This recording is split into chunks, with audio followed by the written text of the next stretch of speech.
भगवान की जय। थोड़ा कीर्तन बोलेंगे सब लोग।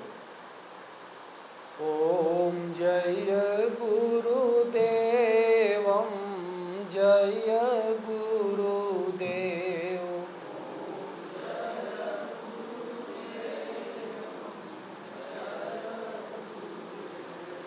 ओम जय गुरुदेवम जय गुरुदेव।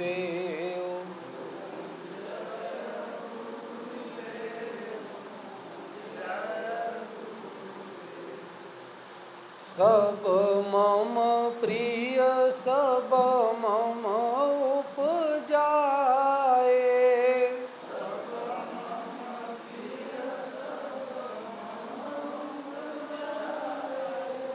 सब ते अधिक मनुज मोहि भाए।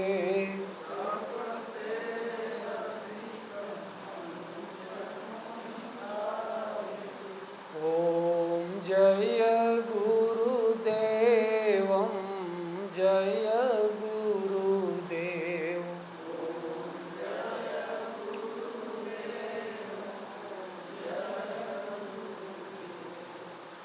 अखिल विश्व यह मोर उपाया।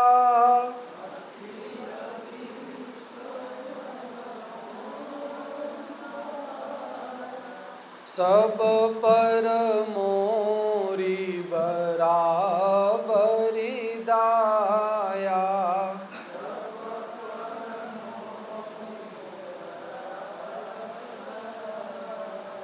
ओम जय गुरुदेवम जय गुरुदेव।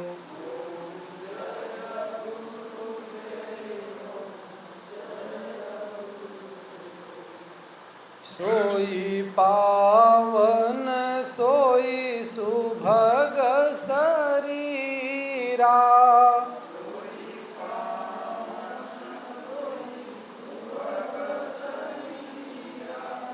जो तन पाई भजिय रघुबीरा।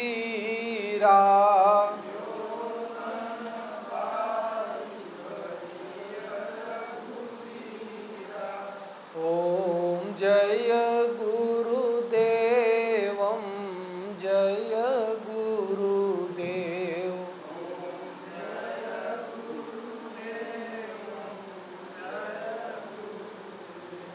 ओम श्री सद्गुरुदेव भगवान की जय। अब आप लोग नहीं बोलेंगे, एक भजन हम सुना देते हैं। चेत रे गुमानी जग में जन्म ना मिले रे माया संग ना चले।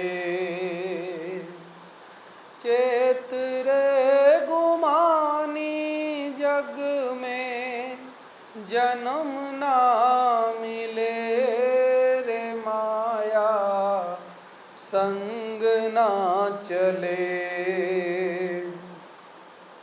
10 से 16 गए खेल में 20 गए तेरे मन के मेल में। 10 से 16 गए खेल में 20 गए तेरे मन के मेल में। 40 नारी के फेर में बचपन। 40 नारी के फेर में 55 हाथ मले रे माया संग ना चले।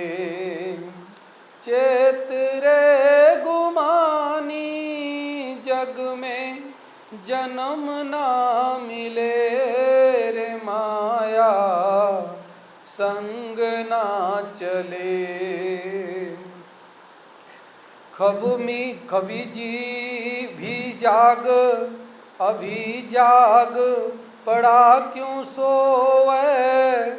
सोने से तेरे काम न होवे, अब भी जाग पड़ा क्यों सोवे, सोने से तेरे काम न होवे, भर मन की तू कहाँ तक ढोवे, टाले नहीं टले रे माया, संग ना चले, जग में जन्म ना मिले रे माया, संग ना चले, भजन करे सो हरि सुख पावे, धन दौलत तेरे काम न आवे, भजन करे सो हरि सुख पावे, धन दौलत तेरे काम न आवे, काया भी तेरे साथ न जावे, अग्नि बीच जले रे माया, संग ना चले, चेत रे गुमानी जग में जन्म ना मिले रे माया, संग ना चले, सुमिरन ध्यान लगा ले प्राणी, हो नहीं तेरी कुछ भी हानि, कहत कबीर सुनो अज्ञानी, कर ले करम भले रे माया, संग ना चले, चेत रे गुमानी जग में जन्म ना मिले रे माया, संग ना चले। ओम श्री सद्गुरुदेव भगवान की जय। समय समय पर संतों ने मनुष्य को चेताने का काम किया, समझाने का। चेत करो, जगह जगह पर संतों ने जब जब समाज में कहीं भी बैठे तो उन्होंने समाज को चेताने का काम किया। चेताने का मतलब होता है कि भगवान के बारे में, ईश्वर के बारे में, सत्य के बारे में, न्याय के बारे में, धर्म के बारे में मनुष्य को बताना।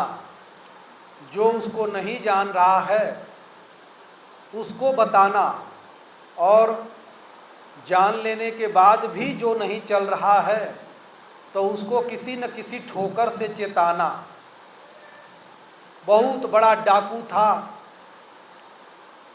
वाल्मीकि हत्या करके गला काट कर सबका धन लूट लेता था, जो कुछ पास में रहता था छीन लेता था, और उसके बाद में कितने बच्चे अनाथ हो गए, कितनी औरतें विधवा हो गई, लेकिन उसको कोई गम नहीं था। तो मनुष्य कब चेतता है, कब उसको समझ में आता है? इस संसार है, यहाँ राक्षस और देवता एक ही वन में दोनों रहते हैं। एक ही दुनिया में राक्षस भी रहेंगे, देवता भी रहेंगे। एक ही किताब में गलत भी लिखा रहेगा, सही भी लिखा रहेगा। आपकी मर्जी है कि आप सही चॉइस करते हैं कि गलत चॉइस करते हैं। ये आपके माइंड को डिपेंड करता है। एक ही संविधान में गलत भी लिखा रहेगा, सही भी लिखा रहेगा। दुनिया का कोई भी हो, हर चीज़, क्योंकि रामचरितमानस से लेकर पहले ही संतों ने कह दिया कि जो भी ये दुनिया में रचना बंदौ गुरुपद कंज, रामायण जही निर्मयौ, सखर सुकोमल मंजू, दोष रहित दूषण सहित। पहले ही गोस्वामी जी कह देते हैं, रोज गाली गलौज होता है रामायण पर, और वो पहले ही कह रहे हैं कि जो हमने रामायण लिखा बंदौ गुरुपद कंज, और रामायण जेहि निर्मयौ सखर सुकोमल मंजू, बड़ा सच्चा भी है, बड़ा कोमल भी है, निर्दोष है, लेकिन दोष रहित दूषण सहित, सारे दुर्गुणों से भी रहित है और सारे दुर्गुणों से भरा भी है। जिसके अंदर दुर्गुण है वो दुर्गुण ले लेगा उसमें से, जो सुपुड़खा की तरह है सुपुड़खा का गुण ले लेगा, जो कैकेयी की तरह है कैकेयी का गुण ले लेगा, जो भरत की तरह है वो भरत का गुण ले लेगा, जो सुबाहु मारीच की तरह है सुबाहु मारीच का गुण ले लेगा। तो जो जैसा है वैसा गुण उसमें से ले लेगा। अब अगर राक्षस को कहिए कि ध्यान करो, भजन करो, नाम जपो, कंद मूल फल खाओ, तो उसका तो उल्टा न हो गया, वो तो बकरा भूज रहा है, उसको वो पसंद है। आप कहेंगे कंद मूल फल खाओ तो खाएगा, वो तो कहेगा मेरे लाइन की बात नहीं है, यहाँ हमारा नहीं बनेगा।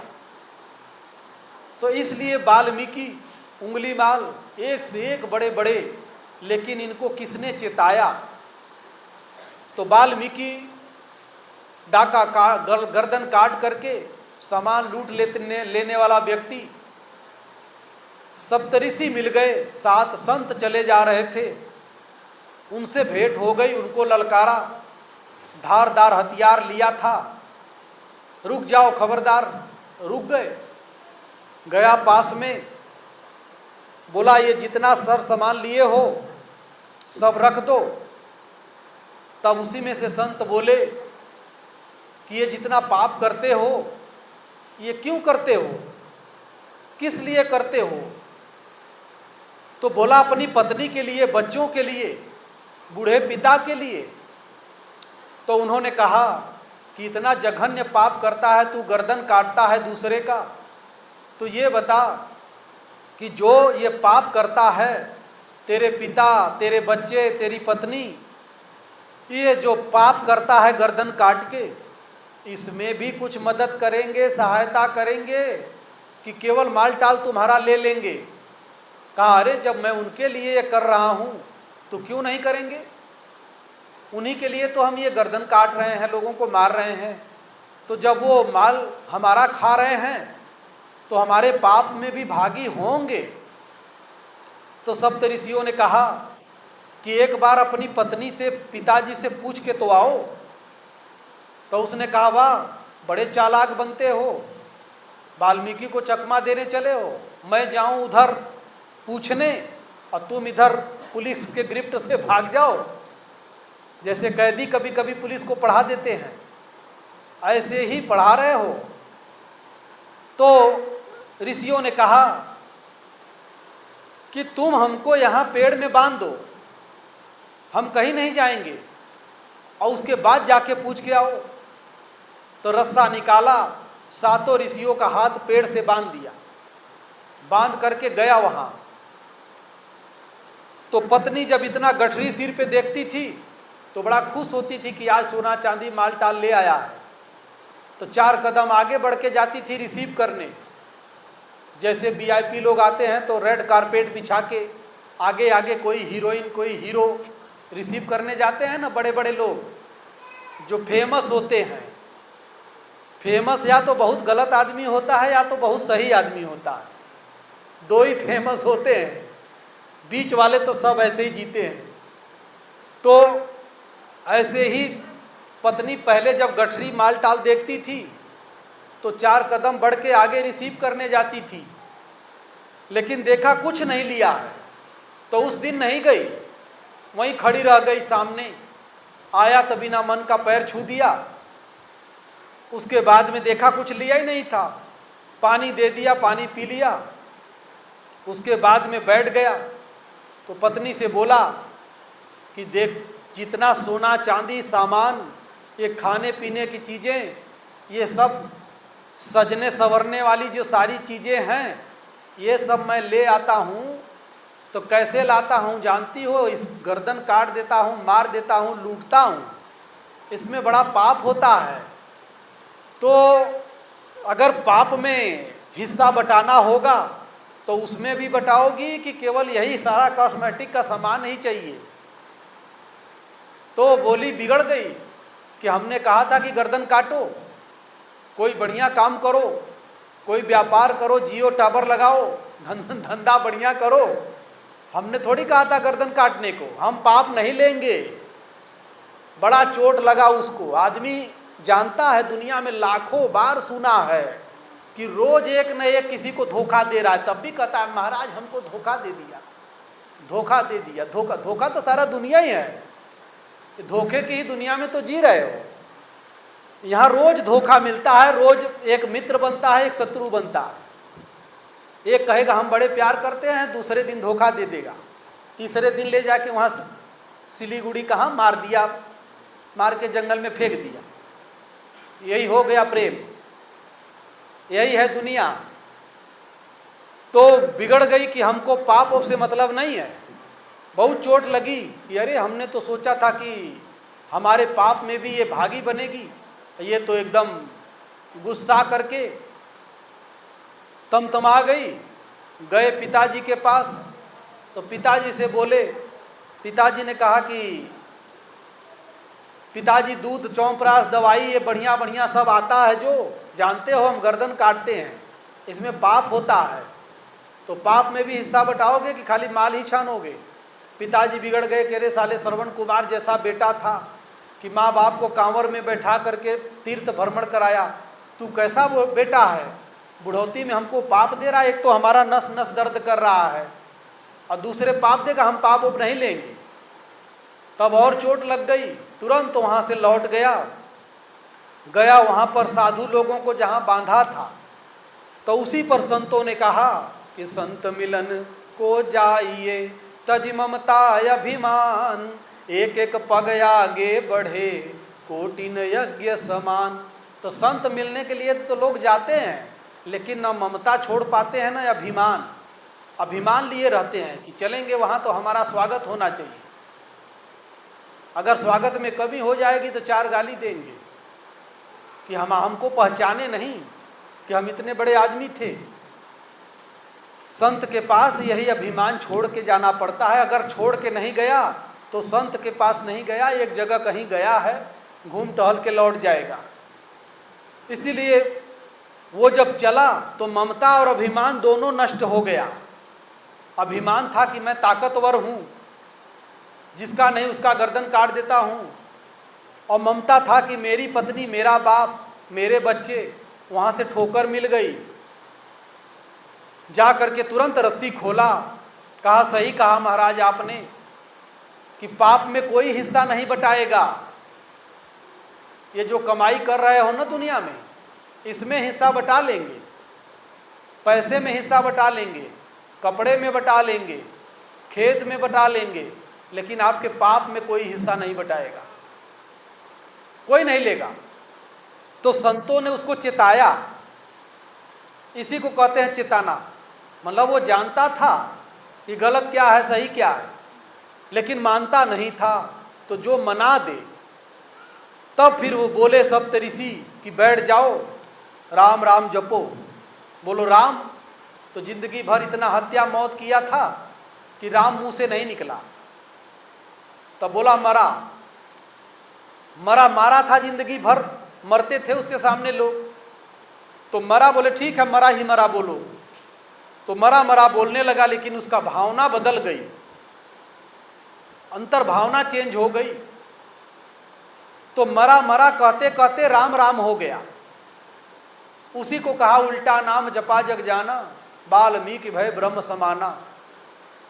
तो सप्त ऋषियों ने उसको चिता दिया। वो गुमानी था, वो अहंकारी था, लेकिन संत मिल गए।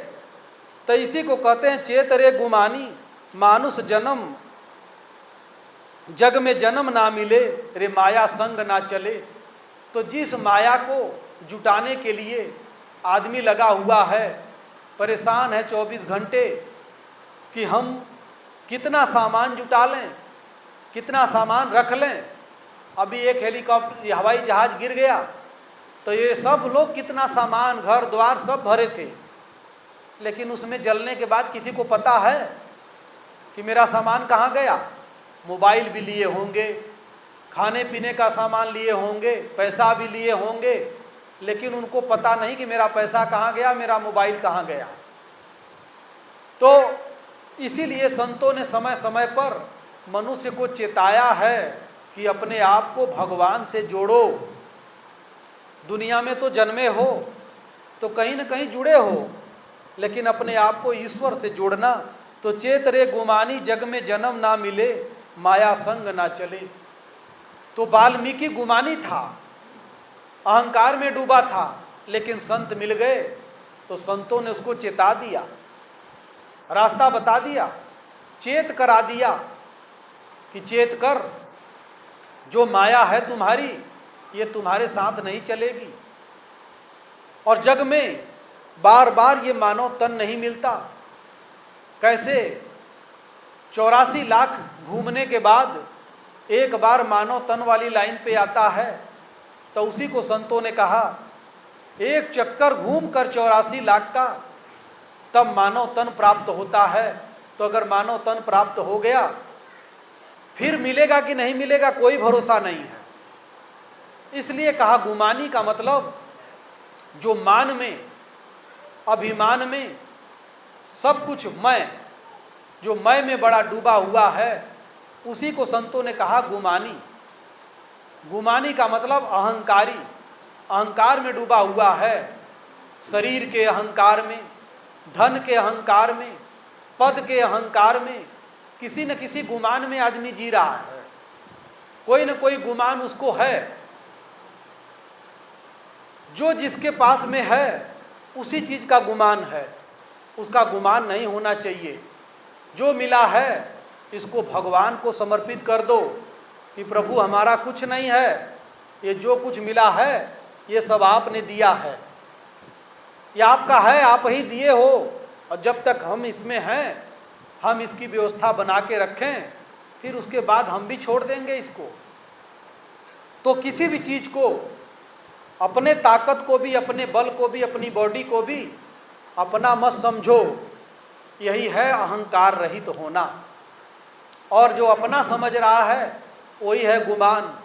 तो इसलिए चेत रे गुमानी जग में जन्म ना मिले, ये माया संग ना चले। तो वाल्मीकि को संतों ने चेताया। वो किसी गुमान में डूबा हुआ था कि मेरे पाप में मेरे पिताजी भागी बनेंगे, मेरी पत्नी भागी बनेगी, लेकिन एक भी न पत्नी न पिता कोई भी पाप में भागी बनने को तैयार नहीं हुआ। इसीलिए कहा जाता है आपन करनी पार उतरनी। गुरु की करनी गुरु भरेगा, चेला की करनी चेला। जो जैसा करनी करता है, गुरु एक रास्ता बताने वाले गाइड का नाम है केवल। वो आपको रास्ता भर बता सकते हैं, बाकी कुछ नहीं। और जब उसके अनुसार आप आचरण करोगे तो गुरु के ही स्वरूप से भगवान आपसे बात करने लगेंगे, उठाने बैठाने लगेंगे। क्या खाओ क्या मत खाओ, कहाँ जाओ कहाँ मत जाओ, क्या करो क्या न करो, ये गुरु के रूप से फिर भगवान बोलने लगते हैं। भगवान अपना परिचय करा देते हैं। इसलिए कहते हैं कि चेत करना है। और जो भी माया, कौड़ी कौड़ी माया जोड़ी, लोग कहें घर मेरा, ना घर तेरा ना घर मेरा, चिड़िया रैन बसेरा। कौड़ी कौड़ी करके माया को जोड़ा, मनुष्य जोड़ता है। और जब नहीं, जिसको नहीं जोड़ना है, दो आदमी थे, बहुत गरीब आदमी, कमज़ोर, मजदूरी करते थे, उनके कोई संतान नहीं था, कोई बच्चे नहीं थे। तो मजदूरी करके जितना पैसा पाते थे सब खा पी लेते थे। और शाम को जब दोनों भोजन प्रसाद ले लें तब फिर खजड़ी ले करके पति बजाने लगता था, पत्नी भजन गाने लगती थी। भजन गाना शुरू कर दे। अकबर के महल के पीछे का दृश्य था, अकबर के महल के ठीक पीछे। तो अकबर जब खन्न खन्न खजड़ी सुना तो सोचा कि मेरी नींद भंग होती है, कौन है यहाँ आकर के खजड़ी बजाता है, भजन गाता है। तो बीरबल से बोला कि बीरबल ये कौन है, खजड़ी बजा रहा है और भजन गा रहा है, इसको बंद कराओ। तो बीरबल ने सोचा कि ऐसे सीधे वो भगवान का नाम ले रहा है, भगवान को याद कर रहा है, उसको हम क्यों डिस्टर्ब करें। गया, 99 रुपया लिया सोने का, एक कपड़े में बांधा, लेके वहाँ पहुँच गया। वो दोनों खजड़ी बजा के भजन गा रहे थे। पहुँचा, वो बैठ गया और खूब मूड़ी हिला रहा था, झूम रहा था। जब भजन बंद किया तो वही 99 रुपया रख के प्रणाम करके चला गया, हट गया। बीरबल हट गया, वो पहचान नहीं पाए, अपने भजन के मस्ती में थे। उसके बाद में जब उस आदमी ने रुपया गिना तो उसमें 99 रुपया था। तो कहा कोई भला आदमी अगर दिया तो 99 क्यों दिया, 100 रुपया क्यों नहीं दिया, 100 सिक्का क्यों नहीं दिया। तो जो काम करता था, जैसे ही 99 रुपया देखा तो कहा खोद के इसको गड्ढा यहाँ गाड़ दे, लिप दो उस पर। तो गड्ढा खोद के गाड़ दिया। चिंता होने लगी। उसके बाद में जब काम करने जाए तो एक दिन थोड़ा भोजन साधारण बनाया, जितना बढ़िया से भोजन बनाता था, साग सब्जी सारी चीज़ें घी वगैरह से अच्छे से बनाता था, थोड़ा कमज़ोर कर दिया। कम पैसे में बनाया तो थोड़ा पैसा बच गया। तो धीरे धीरे कहा यार भोजन भी हो जा रहा है और थोड़ा पैसा भी बच रहा है, चलो थोड़ा थोड़ा पैसा बचाते हैं। अब लगा पैसा बचाने और ड्यूटी ओवर करने लगा। तो वो खजड़ी जो थी धीरे धीरे कभी 10 मिनट बजाया, कभी 20 मिनट बजाया, कभी 5 मिनट बजाया। जब ओवर ड्यूटी करके आवे तो थक जाए, खाना खा ले, सो जाए। तो खजड़ी को टांग दिया खूंटी में, खूंटी में टांग दिया। अब हाय कमाई करने लगा।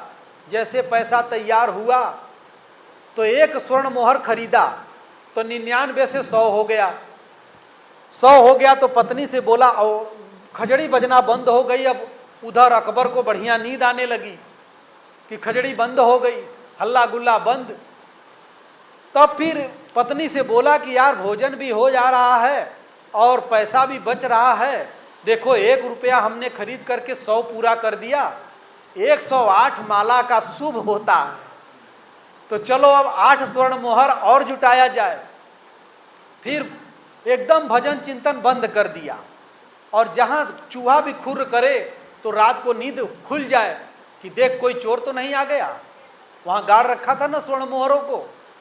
तो उठ के देखता था, अब नींद भी नहीं आती थी कायदे से, बेचैन हो गया, एकदम परेशान हो गया। तब बैठकर दोनों एक दिन विचार किए, खजड़ी पर नज़र गई तो जाला मकड़ा एकदम खजड़ी को घेर लिया था। जब उसको देखा तो बड़ी ग्लानि हुई कि यार इस खजड़ी से इतना बढ़िया हम लोग भजन गाते थे, ये कौन हरामी आया, यहाँ 99 रुपया रख दिया और उसके बाद में हम लोग की ज़िंदगी बेकार हो गई। खजड़ी उतारा और लगा बजाने और उसकी पत्नी लगी गाने। तो अकबर सुना, अकबर बोला कि बीरबल देखो फिर आ गया। तो बीरबल बोला हजूर वो कहीं गया नहीं था, वो यही था, उसको हमने एक मर्ज पकड़ा दिया था, रोग। बोले कैसा रोग? बोले जो रोग आपको पकड़ा है वही रोग हमने उसको पकड़ा दिया। बोले अरे बेवकूफ़, हमको कौन रोग पकड़ा है? बोले तुम जो उस किला को कब्जा कर लो, वह सीकरी फतेहपुर को कब्जा कर लो, उसको कब्जा कर लो, 99 का चक्कर जो है ना, वही 99 का चक्कर उसको हम पकड़ा दिए थे, इसीलिए वो शांत हो गया था। लेकिन अब वो नहीं मानेगा। अब अगर चैन की नींद सोना हो तो तुम अपना महल बदल लो, वो मानेगा नहीं, क्योंकि अब उसको वैराग्य हो गया कि 99 का जो चक्कर है ये कितना खतरनाक है। तो मनुष्य मर खप करके रात दिन भगवान का भजन चिंतन खजड़ी छोड़ के 99 वाला जो जुटाता है ना, वो सब यहीं मिट्टी में रखा रह जाता है, यहीं रह जाएगा, किसी का एक भी जाता नहीं है। कि वो इसी का नाम है कि माया, जो कहा कि चेत रे गुमानी, जग में जन्म ना मिले, ये माया संग ना चले। तो जो ये माया जुटाया, कौड़ी कौड़ी माया जोड़ी, कौड़ी कौड़ी माया का जो संग्रह किया, ये मेरा धन, मेरा खेत, मेरी प्रॉपर्टी, मेरा पैसा, मेरा सोना, मेरा चांदी, ये जो मेरा मेरा किए, ये एक भी सीख किसी के संग में नहीं जाने वाली है। किसी की न है तो किसी के संग में ये माया नहीं जाएगी। तब क्या करें? तो कहते हैं 10 से 16 गए खेल में, 20 गए तेरे मन के मेल में। 10 वर्ष से लेकर के 16 वर्ष की उम्र तक खेल कूद सबसे प्यारा लगता है। आदमी खेलने कूदने में उम्र बिता दिया, उसी को कहते थे किशोरा अवस्था। 10 वर्ष से लेकर 16 वर्ष की उम्र में जिसकी आदत जो पड़ गई, माँ बाप मर जाए तब वो लड़का लड़की नहीं बदलेंगे। 16 वर्ष तक में जो आदत जिसको मिल गई वो छोड़ता नहीं है कभी। भगवान के लाइन में पकड़ जाए कहीं, भगवान ही डंडा मार करके छुड़ा दें तो छोड़ सकता है, नहीं तो वो आदत नहीं छूटेगी चाहे कुछ भी हो जाए। इसलिए जो आजकल गर्लफ्रेंड बॉयफ्रेंड जो चला है ना, सबसे बड़ा विनाश यही है कि शादी विवाह नहीं हुआ, उसके पहले ही गर्लफ्रेंड बॉयफ्रेंड हो गए तो मरना तय है। और ऐसे ही हत्या और बढ़ती चली जाएंगी, मर्डर केस, क्योंकि शादी विवाह होने से पहले 3-4 ठे तो बॉयफ्रेंड हो जा रहे हैं लड़कियों के, और लड़कों को हो जा रहे हैं गर्लफ्रेंड। तो जब शादी होती है तो वो साला पति बेकार हो जाता है, ये बॉयफ्रेंड गर्लफ्रेंड बढ़िया होते हैं। इसके चक्कर में सबसे झगड़ा, माता पिता से झगड़ा, भाई बहन से झगड़ा, सबसे झगड़ा। ये थ्योरी ही अंग्रेजी मॉडल है, और अंग्रेजी मॉडल में जाओगे तो फिर डूबना मरना निश्चित है। भारत में नहीं चलेगा, भारत का ये थ्योरी नहीं है। ये सिस्टम जो है ये विदेशी है, ये बाहर का आया हुआ है। और जितना चीज़ें विदेशों का पालन कर रहे हैं भारत में, उतना ही अशांति बढ़ रही है, उतना ही मनुष्य डूबता जा रहा है, रिश्तों से दूर होता जा रहा है। रिश्तों में एकदम खलबली मची हुई है, कोई किसी रिश्ते को पहचान नहीं रहा, रिश्ता का कोई महत्व ही नहीं रह गया। तो इसीलिए हमारे संतों ने ये बताया हमको आपको कि भारत की संस्कृति थी। पूर्वज लोग कहते थे कि 10 से लेकर के 16 साल की उम्र तक, उम्र को उसी को किशोरावस्था कहते थे। मतलब जैसे कोई गोल चक्कर है और वहाँ पर व्यक्ति खड़ा है, उससे 20 रास्ते निकले हैं, किस रास्ते पे चला गया 16 वर्ष में, उस पर से कोई उसको लौटा नहीं सकता। या तो ठोकर खाएगा, मारा जाएगा, या तो बहुत कर्म संस्कार सही होगा तो किसी के समझाने से मान जाएगा, बहुत मेहनत करेगा कोई तब। उसी को तो कहते हैं 10 से 16 गए खेल में चले गए। और फिर उसके बाद में आगे कहते हैं 20 गए तेरे मन के मेल में। 20 वर्ष की अवस्था तक क्या करें क्या न करें, मन के मेल में कहाँ मन मिले, किससे मन मिलाएं, किससे न मिलाएं, कौन हमारा है कौन पराया है। तो मन मिलाने में 20 वर्ष की उम्र हो गई। अगर कहीं मन मिल गया तो कहते हैं 40 नारी के फेर में 55 हाथ मले। 40 वर्ष, 20 से 40 वर्ष तक स्त्री क्या है पुरुष क्या है, इसी में रह गए, इसके बारे में चिंतन किए। और उम्र हो गई 55 साल की। जब 55 साल का हो गए तब हाथ मलने लगे कि कोई हमारा नहीं है। लड़का अलग, बहुएं अलग, अपना अपना तान बजाएंगे कि तुम्हारा सुनेंगे। बरस 50 कमर भई टेढ़ी, बुढ़ऊ खाट पड़े। लड़का बौहर बोली बोले, बुढ़ऊ मर न गयो, उम्र सब धोखे में खोई दियो बाबा। सब उम्र धोखे में खोते चले गए। इसलिए चेत कब करें? तो कहते हैं कहे कबीर जन्म की उड़री, जबे से चेत करे तभी से सुधरी। जन्म जन्म का भटका हुआ जीव जब से चेत हो जाए तभी से सुधार शुरू हो जाता है, तभी से सुधरना शुरू हो जाता है।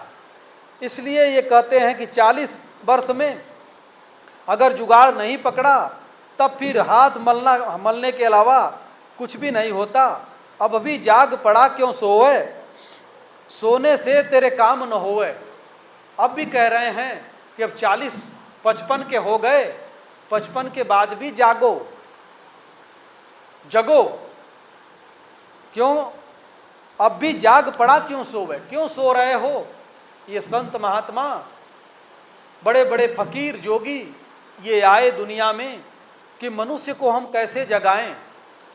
तो 55 वर्ष के बाद भी कह रहे हैं कि अब भी समय है, अब भी चेत जाओ, चेत करो। चेत जाओगे अब भी तो अब भी काम चल जाएगा। क्योंकि जो घर परिवार लड़के बच्चे हैं उनका सबका उनको दे करके अपने भगवान की लाइन में आओ, नाम जपो, सुमिरन करो, ध्यान करो, सत्संग सुनो, गुरु की शरण में जाओ। तो 55 साल की जो उम्र हो गई, अब भी चांस है। लेकिन अगर अब भी नहीं चेते तब कहते हैं कि पड़ा पड़ा क्या, अब भी जाग पड़ा क्यों सोवे, सोने से तेरे काम न होए। सोने से कोई काम नहीं होता है, काम करने के लिए जागना पड़ता है। उठ जाग मुसाफिर भोर भई, अब रैन कहाँ तू सोवत है। जो सोवत है सब खोवत है, जो जागत है सो पावत है। तो जागो, जागेगा कैसे, तो जानिए तबहि जीव जब जागा, जब सब विषय विलास विरागा। होई विवेक मोह भ्रम भागा, तब रघुनाथ चरण अनुरागा। ये जीव को जगा हुआ कब समझना चाहिए, जानिए तबहि जीव जब जागा, जब सब विषय विलास विरागा, जब संसार के सारे विषयों से, विषय का मतलब सब्जेक्ट, दुनिया के सारे सब्जेक्टों से जिसको वैराग्य हो जाए उसको पीछे कर दो। वो बैक नहीं होगा जब तक, तब तक उम्र धोखे में बीतती जा रही है। इसीलिए चेत करना है, चेतना है। और वो चेतना हमारे आपके भीतर, संत सद्गुरु जब मिलते हैं तो जैसे वाल्मीकि को चिता दिया, हनुमान जी ने विभीषण को चिता दिया, भरत, हनुमान जी गए भरत के पास, भगवान का संदेशा दिए।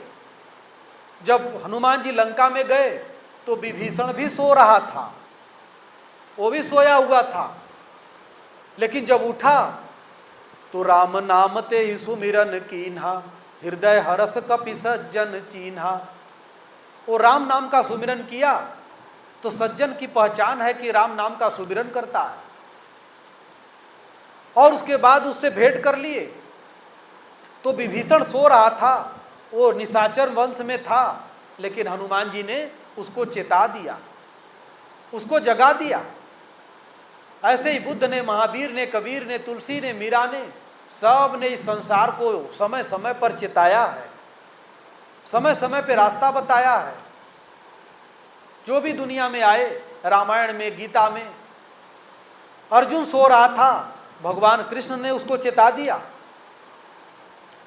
मेरा पुत्र चिल्ला रहा था, भगवान ने कहा तेरा पुत्र कुछ नहीं है यहाँ, तेरा मेरा छोड़, भजन कर। तो अर्जुन को भगवान कृष्ण ने चेताया। उसी प्रकार से ये संत दुनिया में आते हैं तो हमको आपको चेताते हैं, मतलब सही रास्ता बताते हैं कि जिसके लिए मेरा मेरा कर रहे हो वो तुम्हारा नहीं है, बस एक जीवन यापन का साधन है, उसको उतना ही यूज करो जितना तुम्हें ज़रूरत है, उसके बाद उसको छोड़ दो, वो आपका नहीं है। इसलिए कहते हैं कि अब भी जाग पड़ा क्यों सोवे, सोने से तेरे काम न होए। सोने से काम नहीं होगा, पढ़ते पड़े रहोगे लेकिन जो काम है वो काम नहीं होगा। जिस काम के लिए ये मानव तन मिला, जिस कमी की पूर्ति के लिए मानव तन मिला, वो काम नहीं हो पाएगा। इसलिए कहते हैं कि भरमन की तू कहाँ तक ढोवे, टाले नहीं टले। भरमन की तू कहाँ तक ढोवे, ये भ्रम जाल है संसार में, नाना प्रकार के भ्रम। और उसको ऋषियों ने कहा कि ये भ्रम भूत सकल जग खाया, जिन जिन पूजा तिन तिन पाया। ये भ्रम ही भूत है। भूत कहीं पेड़ में नहीं अटका है, कहीं एकांत में नहीं बैठा है, मनुष्य के मन में भूत होता है, जो भ्रम हो जाता है कि यहाँ क्या है। काली छाया दिख गई, वृक्ष हिलता हुआ दिख गया, तो कहेंगे बस वो पत्ता हिल रहा है उसमें भूत है, झाड़ी हिल रही है उसमें भूत है। तो संतों ने कहा कि ये भ्रमन की तू कहाँ तक ढोए, ये भ्रम का कि मेरा मेरा मेरा, ये भी एक भ्रम है, इसको कहाँ तक ढोओगे। लोग रात दिन मेरा मेरा कहते हैं, लेकिन जहाँ किसी का जब काम पड़ता है तो कहते हैं मेरे दोस्त हैं, मेरे भाई हैं, मेरी पत्नी है, मेरा पुत्र है, मेरा पिता है, मेरा मेरा करते हैं। और जहाँ काम निकल गया तो कहेंगे हम तो इसको बेवकूफ़ बनाने के लिए बुद्धि लगा दिए थे। काम हो जाएगा तो कहेंगे अच्छा बेवकूफ़ बना दिए, हमको समझ नहीं पाया। तो यहाँ यारी सारी मतलब की, मनुष्य बस मतलब है तो यारी है, मतलब निकल गया तो पहचानते नहीं। मतलब निकल जाएगा पहचान खत्म, फिर कहेंगे हम नहीं जानते, हमको कोई पहचान नहीं है, इनकार कर देंगे कि भाई हम नहीं जानते, हमको कोई हमने कभी देखा ही नहीं है, ऐसे बयान दे देते हैं। क्यों? क्योंकि वहाँ लड़ाई हो जाती है, इसलिए ऐसा बयान दे देते हैं। तो भरम में पढ़कर के मनुष्य जो मेरा मेरा कर रहा है, ये भी एक दिन एक भ्रम साबित होगा। किसी को भी अपना कह रहे हो, वो भी एक दिन भ्रम साबित होगा, अगर उसमें बीच में भगवान नहीं है तो। अगर भगवान को ले लो तब जो रिश्ता भगवान देंगे वही रिश्ता सच्चा रिश्ता है, वही जीवन पर्यंत आपको निभाएगा, आपके साथ चलेगा, वो कभी परिवर्तित नहीं होगा। और अगर जिस रिश्ते में ईश्वर का संबल नहीं है वो स्वार्थ पर टिका होता है, एक परमार्थ और एक स्वार्थ। तो जो परमार्थ पर है वो कभी भंग नहीं होगा, और जो स्वार्थ पे है वो कभी चलेगा नहीं। तो इसीलिए भरमन की तू कहाँ तक ढोवे, टाले नहीं टले। जो चीज़ें आपके कर्म में, आपके विचारों में आ गई, कितना भी टालने की कोशिश करो। मुनि वशिष्ठ से पंडित ज्ञानी, शोध के लगन धरी, सीता हरण मरण दशरथ को, वन में विपत पड़ी, कर्म गति टाले ना ही टली। जो कर्म गति थी वो लाख कोशिश किए, लेकिन वो होनी आके रही। लेकिन समय समय पर संतों ने ये भी बातें कहा कि भाब्यू मेटी सकई त्रिपुरारी, जो तप करई कुमारी तुम्हारी। वही तकदीर, वही होनी, वही भाग्य, इसको त्रिपुरारी मिटा सकते हैं, लेकिन तब करना पड़ेगा। तब का मतलब ही कर्म होता है। अगर कर्म महान करोगे तो जो बुरा कर्म लिखा है वो बुरा कर्म मिट जाएगा, भला कर्म लिख जाएगा। हाथ की रेखाएं बदलती रहती हैं, बुरा कर्म करने पर बुरी रेखाएं लिख जाती हैं, भला कर्म करने पर भली रेखाएं बदलती रहती हैं। इसको संतों ने हमेशा बताया है कि आप देखिए, बचपन से अपना हाथ देखिए, पहले रेखाएं कैसी थी, और अच्छा बुरा जैसा कर्म किए तो कुछ रेखाएं मिट गई, कुछ रेखाएं नई बन गई, बनती रहती हैं। तो ये कर्म पर डिपेंड करता है। इसलिए कहते हैं भरम की तू काहे को ढोवे, टाले ना ही टले। जो भ्रम में पड़ गए तो वो टलता नहीं है, भोगना पड़ता है।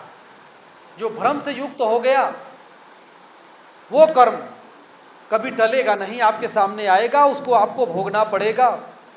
इसीलिए फिर आगे, भजन करे सो हरि सुख पावे, धन दौलत तेरे काम न आवे।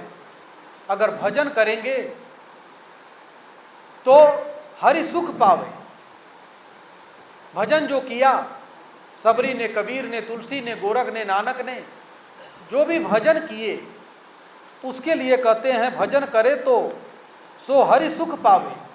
जो भजन करेगा वो हरि का सुख पाएगा, हरि का जो आनंद है वो मिलेगा। इसीलिए संतों ने कहा कि भजनहीन सुख कौने काजा, अस विचारी बोल्यों खग राजा। अगर भजन से हीन है तो दुनिया का कोई भी सुख टिकाऊ नहीं है। संसार का हर सुख, आदमी कपड़ा पहनता है, 5 मिनट उसको अच्छा लगता है कि बड़ा बढ़िया कपड़ा पहने, उसके बाद भूल जाता है, अपने काम में लग जाता है। गहना पहनता है, जब तक शीशे में देखेगा तभी तक लगेगा हाँ बढ़िया गहना पहने, कान में इतना महंगा, नाक में इतना महंगा, हाथ में इतना महंगा, खाली शीशे के सामने। जहाँ शीशे से हटा तो गहने पर से मन हट गया, फिर मन में ये आ जाता है कि हमारा गहना कौन कौन देख रहा है, इस पे आ जाता है। और क्या रिएक्शन दिया, मैंने कोई देखा कि नहीं।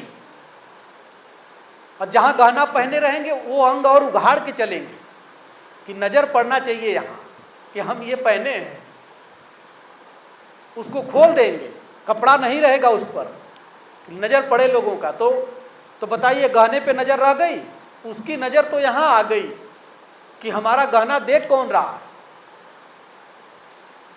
लड़के जब बढ़िया कोई कपड़ा पहन लेंगे, 10-20 हज़ार का शर्ट वोट होगा, तो उनका दिमाग रहता है कि कोई हमको देख रहा है कि नहीं, हमारा ब्रांडेड कोई देख रहा है कि नहीं। तो कपड़े पे कहाँ बात रह गई, वो तो दिखाने पे रह गई, दिखाने पे बात आ गई।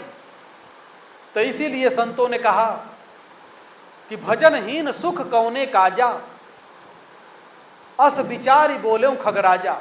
इसलिए काम का नहीं है कि कोई भी सुख दुनिया में टिकाऊ नहीं है। किसी आदमी को कह दो दिन भर हंसो तो हंसेगा? नहीं हंस सकता। किसी को कह दो दिन भर रो, घंटा 2 घंटा में आंसू ही नहीं निकलेगा आंख से, आंसू सूख जाएगा, नहीं निकल सकता। न दिन भर रो पाएगा, न दिन भर हंस पाएगा, नहीं हो सकता, असंभव है। और किसी को कह दो दिन भर टीवी देखो, नहीं देख पाएगा, थोड़ी देर देखेगा फिर मन भर जाएगा। तो कोई भी चीज़ दुनिया की थोड़ी देर ही अच्छी लगती है, ज़्यादा देर अच्छी नहीं लगती। उसका एक लिमिट है, उसी लिमिट तक ठीक लगेगा, उसके बाद लगेगा कि अब ये छबार हट जाए मेरे सामने से, फिर सो जाएगा। और खाना न मिले, सोना न मिले, तो दुनिया की कोई भी चीज़ हो, कितने बढ़िया महल में उसको बैठा दो, सोने का महल हो, लेकिन अगर भोजन न मिले तो महल ही उसको खाने दौड़ेगा, सोने का महल। इसलिए जिसको भोजन नहीं मिल रहा है, पानी नहीं मिल रहा है, उसको किसी प्रकार का अच्छा ही नहीं लगेगा जब भूख लगी हो और भोजन न मिले। इसीलिए कहा भजनहीन सुख कौने काजा। अगर भजन नहीं है तो ये सारे सुख दुनिया के जितने भी दिखाई पड़ रहे हैं, इसको ऋषियों ने कहा कि जो 100 प्रकार की सब्जी बनाइए और किसी में नमक मत डालिए तो सारी सब्जी का स्वाद एक जैसा। नमक डाल दो तो 20 प्रकार की सब्जी बनाए हो तो 20 प्रकार की हो जाएगी केवल नमक डालने से। अगर नमक नहीं डाले तो सारी सब्जी एक जैसी लगेगी, एक ही जैसा स्वाद लगेगा। ऐसे ही संतों ने कहा कि दुनिया में सारा पैसा, रुपया, धन दौलत अगर भरा हुआ है, लेकिन भगवान का भजन नहीं है, सुमिरन नहीं है, ईश्वर का साथ नहीं है, तो सब बिना नमक की तरह फीका है, सब उजड़ जाने वाला है, सब मिटने वाला है। इसलिए कहते हैं कि भजन करे सो हरि सुख पावे। अगर भजन किया तो हरि का सुख मिलता है। धन दौलत तेरे काम न आवे। जो धन दौलत दुनिया की, ये दौलत, उसको ऋषियों ने कहा कि लाख दौलत भी पाकर भिखारी है वो, दैवी दौलत अगर पास होती नहीं। कितनी भी दौलत हो जाए, दैवी दौलत का मतलब होता है सुकून, शांति। शांति से बड़ा दुनिया में कोई दौलत नहीं है, सुकून से बड़ा कोई दौलत नहीं है। अगर शांति मनुष्य को मिल जाए, सुकून मिल जाए, तो दुनिया की कोई दौलत, कोई भोजन, कोई भी सामान उसका सामना नहीं कर सकता है। इसीलिए, और ये दुनिया में तार्किक आदमी होते हैं, एक तर्क दूसरे तर्क से काट देते हैं। कोई अगर तर्क करता है तो वो तर्क दूसरे तर्क से कट जाता है। बुद्धि लगा देते हैं आदमी, बुद्धि लगा दिया तो तर्क कट गया। आदमी औरत आपस में झगड़ा भी कर लेते हैं, झगड़ा कर लेंगे तो किसी न किसी माध्यम से औरत सोचेगी कि हम नीचा दिखाएं, आदमी सोचेगा हम नीचा दिखाएं। तो ऐसे ही एक औरत झगड़ा कर लिया और उसका पटरी नहीं थी, कई दिन से बोली चारा नहीं था, तो सोची कि कैसे नीचा दिखाऊं। तो आदमी को बोली कई दिन के बाद कि आज हमने एक सपना देखा है। बोला क्या सपना देखा है? तो उसने कहा कि सपना हम देखे हैं कि तुम गटर का पानी होता है ना गंदा, कहा हमने सपना देखा है कि तुम गटर के पानी से, गंदे पानी से नहा रहे हो, चैला मिट्टी गोबर मिला हुआ, और हम शहद से नहा रहे हैं, मधु से। उसको नीचा दिखाने का बुद्धि लगाई। तो आदमी और हरामी था, उसने कहा हम भी सपना देखे हैं। बोला क्या सपना देखे हो? तो उसने कहा हम सपना देखे हैं कि हम तो गटर के पानी में, गोबर में नहाए हैं, और तुम शहद में नहाई हो। हम देखे कि तू हमको चाट रही है, हम तुम्हें चाट रहे हैं। बस तर्क खत्म हो गया। मतलब अगर वो चाट रही है तो वो गटर का पानी चाट रही है, और वो चाट रहा है तो शहद चाट रहा है। तर्क काट दिया कि नहीं? तो एक तर्क दूसरे से काट देते हैं। यही होते हैं आदमी औरत, झगड़ा आपस में झगड़ा किए, अब बना दिया लंबा बात। वो कितनी बुद्धि लगाई कि गटर के पानी से तुम नहा रहे हो नीचा दिखाने के लिए, गोबर में सने हो, तो उसने बुद्धि लगा दिया। दूसरा तो वो शहद चाट लिया और वो जो है गटर का पानी। तो आखिर औरत फिर हार गई कि नहीं? और वो जीत गया। ऐसे ही आदमी होते हैं, तर्क एक दूसरे का जुगाड़ करते रहते हैं कि कैसे नीचा दिखाएं, लेकिन नीचा दिखाने के चक्कर में अपने नीचे हो जाते हैं, परेशान हो जाते हैं। तो किसी को नीचा नहीं दिखाना चाहिए। कोई बात बिगड़ जाए तो साफ साफ बोल दो कि हाँ ये गलती हो गई। और तिकड़म करके, सपना का बहाना करके कि आज हम सपने में ये देखें, सपने में तो आदमी भी बहुत हरामी है, वो भी सपना का एक तर्क भिड़ा देंगे। उसके चक्कर में नहीं पड़ना चाहिए। सपना मत बताओ और मत कुछ। जो गलती हो जाए उसको पहले स्वीकार कर लेना चाहिए कि ये गलती हो गई, आदमी को भी औरत को भी, तो तुरंत निवारण हो जाएगा। और तर्क भिड़ाओगे तो पहले मुर्गी आई कि अंडा, ऐसे तर्क भिड़ाते हैं कि बताओ पहले मुर्गी आई कि पहले अंडा आया। हमसे एक बोला कि मुर्गी महाराज पहले मुर्गी आई कि पहले अंडा आया, इसमें लोग सवाल करते हैं तो क्या विचार है? हमने कहा कि जो देखा वो आया पहले। मुर्गी आई कि अंडा आया? तो न मुर्गी आई न अंडा आया, पहले जिसने देखा वो आया। अब वो कैसे आया तू खुद जान ले। काम खत्म। लो, तर्क कट गया कि नहीं कट गया? तो एक तर्को प्रतिष्ठा। कोई भी दुनिया में तर्क प्रतिष्ठित नहीं होता है। एक तर्क दूसरे तर्क से कट जाता है। कुछ भी तर्क करो उसका जुगाड़, ये हैं कवि लोग, एक गाना गाएगा तो तुरंत उसका काट गा देगा, तुरंत काट बना देता है। तो उसी प्रकार से एक तर्क दूसरे तर्क से कट जाता है। तो जहाँ तक तर्क से तर्क कट जाए, इसी जंजाल का नाम माया है। इसी माया में हर मनुष्य फंसा हुआ है, उसी में एक दूसरे को नीचा दिखाने में। और कहेंगे कि ये बड़ा सुंदर रिश्ता है। समाज में ऐसा जिद कर लेते हैं लोग कि घर में ही, अपने ही घर में भाई भाई का, सास बहू में इतना झगड़ा हो जाएगा कि आधे आंगन में पानी गिरा देगी। बहू कहेगी बूढ़ी है सास, कहीं पानी पांव स्लिप करके गिरेगा तो चोट लगेगी। कोई बोलेगा तो कहेगी आधा आंगन हमारा है, आधा आंगन हमारा है, इसमें डरवार डालो, हम इधर रहेंगे तुम इधर रहो। ये है दुनिया। अभी कल 10 दिन पहले इतना प्रेम दिखाया भाई भाई में, पिता पुत्र में, पति पत्नी में शुरुआत में, और जहाँ अपने मन का नहीं हुआ तो इतनी बड़ी दुश्मनी। कितने ऐसे घर में ये झगड़ा खोजते खोजते कुछ नहीं मिलेगा कारण, तो झाड़ू लगा करके आधे आंगन के थोड़ा उधर डाल देगी, हटाएगी नहीं,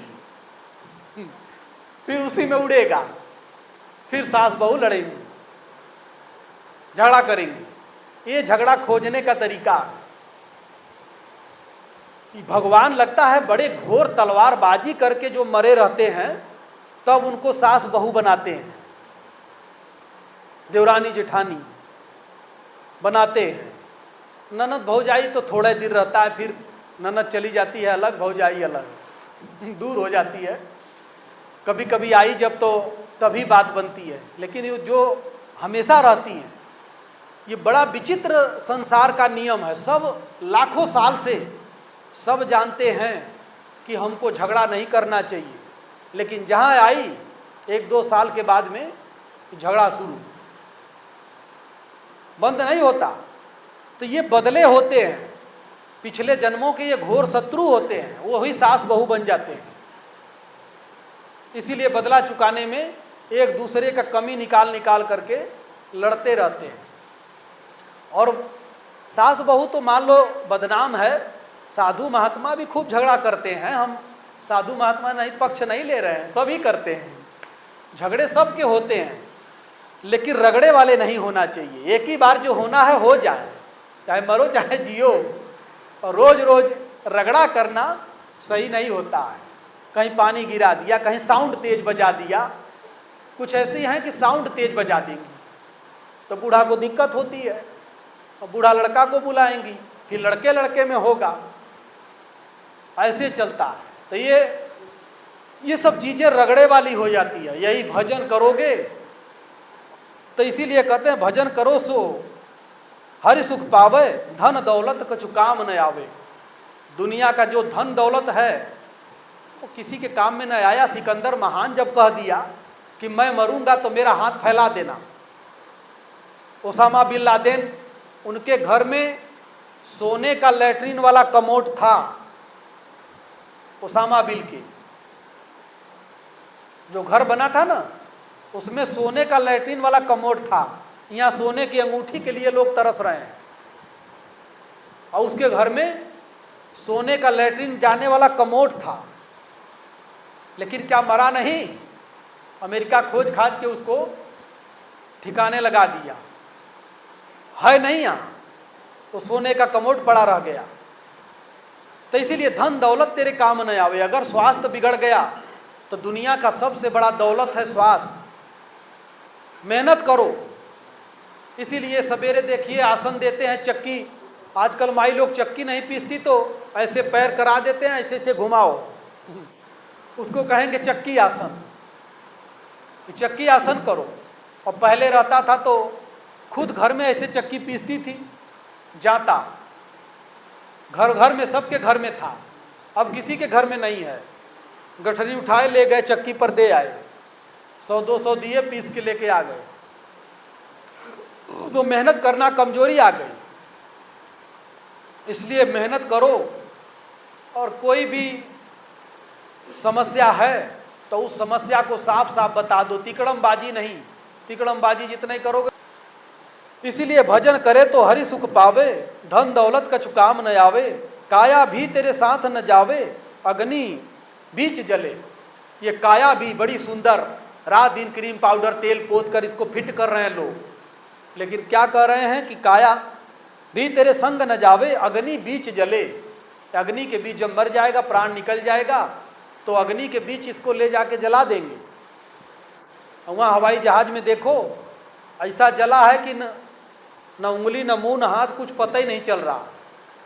अब डीएनए करके तब लाश दे रहे हैं, माने ब्लड मिला करके किसके घर का कौन है, तब लाश की पहचान हो रही है। इसीलिए वो बिहार वाला गाया ना कि अगर प्रभु जी दुर्दिन से पहले आ जा, असुवन पग हम धोई हो राम। यही दुर्दिन की बात है, जब हमार काया गली जई हैं, कफ मल सड़ दुर्गंध बसई हैं, नाती नतनी पजरे न आई हैं, गोहराला गरैला पर बात न सुनी है, मर गैला पर भूत बतई हैं, तब केकरा के गोहराई हो राम। प्रभु जी दुर्दिन से पहले आ जा। तो लाखों लीटर तेल था, वही गिरा, आग लग गई, उसी में सब भुज गए। 241 लोग तो उसमें गए, और 50 लोग डॉक्टर का सपना लेके बेचारे भोजन कर रहे थे। छुट्टी हुआ था, बैठ के भोजन कर रहे थे, छुट्टी हुई थी पढ़ाई से, लड़के और डॉक्टर वो भोजन कर रहे, उन्हीं के ऊपर गिर गया। तो जितना ही सुख है उतना ही दुख भी है। सुविधा में जितना सुख है उतना ही दुख भी है। इसीलिए कम सुविधाएं ठीक, पैदल ही चलो बढ़िया है, हवाई जहाज में जाने की जरूरत नहीं है। किसी का चेहरा पहचान में नहीं आ रहा। और ये नहीं है कि वो गरीब अमीर, कुछ नहीं, उसमें एक मुख्यमंत्री भी थे, इसके पहले पूर्व मुख्यमंत्री वो भी थे। तो इसीलिए कह रहे हैं कि काया भी तेरे साथ न जावे, अग्नि बीच जले। ये काया भी हमारे आपके साथ नहीं जाएगी, इस जीव के साथ, मन के साथ इसके कर्म जाएंगे। काया भी नहीं जाएगी, अग्नि के बीच में जल जाएगी। अब फिर आगे कहते हैं, सुमिरन ध्यान लगा ले प्राणी, हो नहीं तेरा कुछ भी हानि। सुमिरन ध्यान भगवान का लगा लो। रामन रमसी कवन दंड लागा, मरि जई बेका करिबे अभागा। राम का भजन क्यों नहीं करते? अरे अभागे मर जाओगे तब क्या होगा? कोई कर नहीं देना पड़ता, मंदिर में तो कर देना पड़ रहा है, लेकिन राम राम जपने में कर नहीं देना पड़ेगा। मंदिर में जो जा रहे हैं ना, वहाँ ठगहार लगे हुए हैं, ठग। लाओ 1000, चलो VIP दर्शन करा देते हैं, 1500 दे दो, उस गेट से दर्शन करा देंगे। तो ठग लगे हुए हैं। लेकिन राम राम जो जुबान से जपोगे, यहाँ कोई भी आपको नहीं पकड़ेगा। और असली पूजा यही है। इसीलिए कहते हैं कि सुमिरन ध्यान लगा ले प्राणी, हो नहीं तेरी कछु हानि। सुमिरन भजन से कभी किसी की हानि नहीं हुई, जिसका हुआ उसका लाभ हुआ। कहत कबीर सुनो भाई, सुनो अज्ञानी, कर ले कर्म भले, भले कर्म कर लो। सब लोग कहते हैं भले कर्म करो, लेकिन करता कोई नहीं।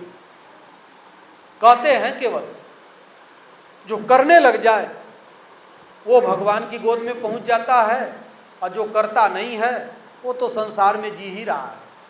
इसलिए संतों ने कहा, चेत रे गुमानी, जग में जन्म ना मिले, ये माया संग ना चले। संतों ने हमको आपको समझाया कि अपना गुमान, अपना अहंकार, अपनी दौलत, अपना पढ़ाई, अपनी विद्या, अपना धन, इसका गुमान छोड़कर भगवान की शरण में जाओ। और भगवान की शरण में जाओगे तो वहाँ कहते हैं, सर्वधर्मान परित्यज्य माम एकम शरणव्रज, अहम त्वा सर्व पापेभ्यो मोक्षयिष्यामि मा शुच। सारे धर्मों की चिंता छोड़, एकमात्र मेरी शरण में आ जा, तो मैं तुझे संपूर्ण पापों से मुक्त कर दूंगा। तो संपूर्ण पापों से मुक्त होना है तो गंगा की शरण, जमुना की शरण, पहाड़ की शरण नहीं, भगवान की शरण। सारे धर्मों की चिंता छोड़कर मेरी शरण में आ जा। भगवान की शरण में जाना पड़ेगा, तब सारे पापों का अंत होगा। इसलिए अपने जीवन में कोई संत सद्गुरु मिले, सत्संग मिले, वहाँ सत्संग सुनो, उनकी वाणी सुनो, उनसे लगन लगाओ, तो एक दिन भगवान का धाम मिलेगा। और अगर नहीं लगाते हो तो जैसा कर्म किए हो वैसे ही फिर आगे योनि मिल जाएगी। इसलिए चेत करो, अपने भी चेतो और दूसरे को भी चेताओ। भगवान के रास्ते में स्वयं चलो और दूसरे को भी लगाओ, यही संतों का कहना है। ओम श्री सद्गुरुदेव भगवान की जय।